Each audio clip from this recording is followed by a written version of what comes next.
Have you ever looked up and wondered, how on earth does that massive chunk of metal stay in the sky? Is it magic, a miracle, or just physics? Today we're diving deep into one of the greatest achievements of modern engineering. How do airplanes actually fly? Let's put things in perspective. A Boeing 747 weighs around 800,000 pounds when fully loaded. That's about the weight of 100 elephants. Yet it gracefully takes off, climbs 35,000 feet, and cruises through the skies for hours. It defies our everyday experience. Throw a rock, it falls. Jump, you come back down. So how do planes cheat gravity? The secret lies in 4 fundamental forces that act on an airplane. Lift pushes the plane up, weight pulls it down, thrust moves it forward, drag resists that forward motion. Let's break them down. Lift is what allows a plane to rise into the sky, and it all starts with the wing. Airplane wings are designed in a special shape called an airfoil. The top is curved, the bottom is flatter. As air flows over the wing, it moves faster over the curved top than the bottom. According to Bernoulli's principle, faster air pressure drops. That creates lower pressure on top and higher pressure beneath the wing. This pressure difference creates an upward force, lift. But wait, it's not just Bernoulli at play. Newton's third law: for every action there's an equal and opposite reaction, also helps. The wing pushes air down, and in return, air pushes the wing up. Lift equals a combination of pressure difference plus air deflection downward. Next, thrust, the force that propels the plane forward. Modern planes use jet engines, which suck in air, compress it, mix it with fuel, ignite it, and blast it out the back. That explosive force pushes the plane forward. This is Newton's law again. Action leads to reaction. Hot gas goes backward, and the plane goes forward. Some small planes use propellers, but the principle is the same. Move air backward, get pushed forward. As the plane moves, it meets drag, air resistance that tries to slow it down. Designers fight drag with sleek shapes, smooth bodies, tapered wings, and hidden rivets. Every part of the plane is optimized to slice through the air efficiently.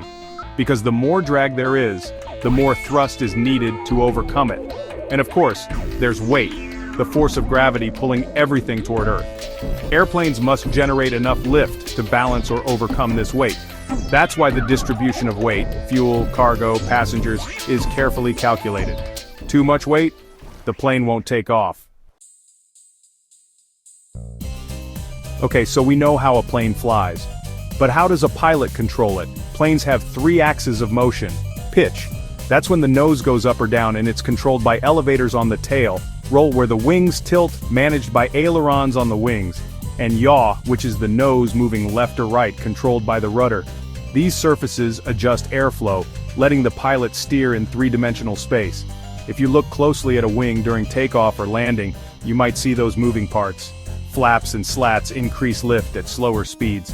Meanwhile, spoilers reduce lift and help slow the plane down. They're like the airplane's muscles changing shape to suit the situation. During takeoff, the engines build up thrust. As the plane accelerates, air flows faster over the wings. Once lift exceeds weight, the nose lifts, and the plane takes off.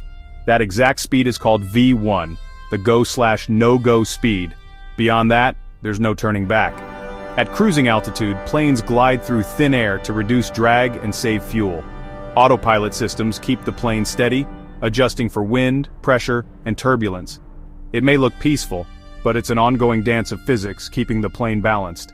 Landing is basically a controlled fall. Pilots reduce thrust and increase drag using flaps and spoilers. They carefully balance lift and descent rate. Too fast equals a hard landing, and too slow could mean a stall. At the right moment, the rear wheels touch down, spoilers deploy, and reverse thrust helps slow the aircraft. What if an engine fails? Or if there's turbulence? Well, planes are built with redundancy. Most can fly safely with just one engine, and wings are flexible to absorb turbulence. And pilots train for every scenario, from lightning strikes to bird hits. Flying is one of the safest forms of transportation in the world. We've come a long way since the Wright brothers' first flight in 1903. That flight lasted 12 seconds. Today we cross oceans in hours, reach space, and explore new frontiers of aerodynamics, materials, and AI-assisted flight. Airplanes aren't just machines, they're proof of what happens when science, curiosity, and determination take flight. So how do airplanes actually fly? They balance four forces, rely on airflow and engineering, and are controlled by highly trained pilots and computers. It's not magic, it's physics, it's not luck, it's design. It's not just flying, it's the poetry of science in motion. Thanks for watching. If you enjoyed this video, make sure to like, subscribe, and share, and let us know in the comments, what science topic should we explore next?